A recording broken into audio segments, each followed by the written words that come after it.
சின்ன சேலம் மாவட்டத்துல நடந்த இந்த வீடியோவை கொஞ்சம் பாருங்க. 14 வயசாகுது. யார் அடிக்க வந்தது? யார்? எந்த கடை தாத்தா? யாருக்கு தரணும் நீ காசு? எந்த அண்ணா வருவாங்க?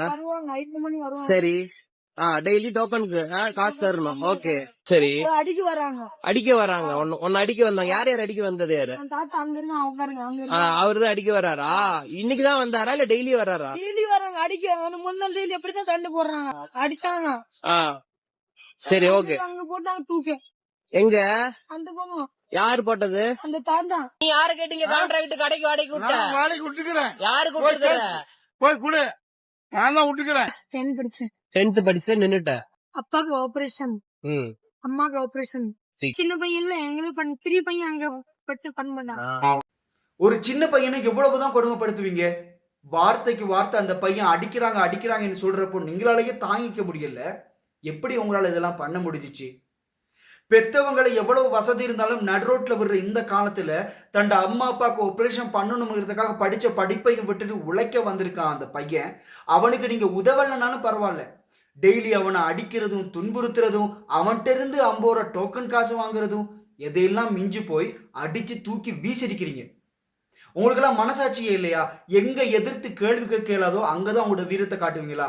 இதெல்லாம் வீரம் இல்ல, கோலத்தனம். ஒரு பணக்கார ஏழையை பத்தி புரிஞ்சுக்கலன்னா பரவாயில்ல, ஒரு ஏழையை பத்தி புரிஞ்சுக்கலன்னா, அதுவும் ஒரே ஏரியால எல்லாரும் கடை போட்டிருக்கிறவங்க பக்கத்துல ஒருத்தருக்கு ஒருத்தர் உதவியா இருப்பாங்க. ஆனா நீங்களே இப்படி பண்ணினா எங்க போய் சொல்றது? இதெல்லாம் இந்தியால கோடி கோடியா சம்பாதிக்கிற எத்தனையோ பேர் இருக்கிறாங்க. அவங்கள ஒருத்தர் நினைச்சா போதும் இந்த பையனை படிக்க வச்சு அவங்களோட அம்மா அப்பாட ஆபரேஷன் பண்றதுக்கும். ஏன்னா இந்த கடை போட்டு 2 பேர் ஆபரேஷன் பண்றதுங்கிறலாம் எவ்வளவு சாத்தியம்னு எனக்கு என்ன தெரியல. ஸோ இந்த பையனுக்கு இந்த உதவியை செஞ்சா அவனுடைய அம்மா அப்பாட ஆபரேஷன் நடக்கும், அதே மாதிரி அவனுடைய எதிர்காலமும் பாதுகாக்கப்படும். இதெல்லாம் நடக்கணும்னா இந்தியாவில் இருக்கிற எத்தனையோ பேருக்கு, எத்தனையோ நடிகர்மாரு, பெரிய பெரிய பணக்காரங்கெல்லாம் தெரியும். அவங்கள்ட்ட இந்த விஷயத்தை கொண்டு போய் சேர்த்து அவங்ககிட்ட பேசி அவங்களோட மனசை மாற்றி இந்த உதவியை இந்த பையனுக்கு செய்யறதுக்கு ஒருத்தர் நினைச்சா போதும். எல்லாரெல்லாம் நினைக்க தேவையில்லை, ஒருத்தர் நினைச்ச போதும். இப்படிப்பட்ட பசங்களுக்கெல்லாம் உதவாம நாம கோடி கோடியா எவ்வளவு சேர்த்து வச்சும் அதால எந்த பிரயோசனமும் இல்லை. இப்படியான தப்புகள் நடக்கிற நேரத்துல இந்த ஹரிஹரன் சின்னோன்னு சொல்லி அவர் தட்டி கட்ட மாதிரி அதை தட்டி கேளுங்க. யாரோ ஒருத்தர் தட்டி கப்ப அரசு பார்க்கும், காவல்துறை வந்து பார்க்கும்லாம் பார்த்துட்டு இருக்காம நீங்க அந்த இடத்துல தட்டி கேளுங்க.